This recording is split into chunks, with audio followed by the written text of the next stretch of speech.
আপনি কি জানেন আমাদের প্রিয় নবীজি সাল্লাল্লাহু আলাইহি সাল্লামের উপরে কেউ যদি একবার দরুদ পাঠ করে তার কি চমৎকার ফজিলত রয়েছে। যদি না জেনে থাকেন ভিডিওটি সম্পূর্ণ দেখুন। আল্লাহ নবী সাল্লাল্লাহু আলাইহি সাল্লাম যিনি পৃথিবীর শ্রেষ্ঠ মানব, তার উপরে যদি কোনো বান্দা একবার দরুদ পাঠ করে, তো নবীজি বলেন মান সাল্লাল্লাহু আলাইহি আশারা, কোনো বান্দা যদি একবার আমার প্রতি দরুদ পাঠ করে আল্লাহ তাআলা সাথে সাথে তার আমল নামায় 10টি নেকি দান করেন। সুবহানাল্লাহ।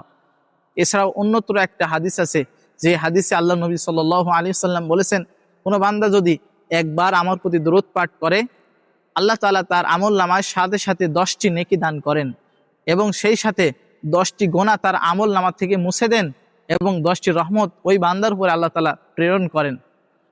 তাই এত সুন্দর আমলটা আমরা সকলেই করার চেষ্টা করব। নবীর প্রতি দরুদ পড়ব। নবীর প্রতি দরুদ পড়া খুবই সহজ। আল্লাহুম্মা সাল্লি ওয়া সাল্লিম আলা নাবিয়িনা মুহাম্মদ সাল্লাল্লাহু আলাইহি ওয়াসাল্লাম। ভিডিওটি যদি ভালো লাগে অবশ্যই আপনারা শেয়ার করে অন্যজনকে দেখার সুযোগ করে দিবেন। আসসালামু আলাইকুম ওয়া রাহমাতুল্লাহ।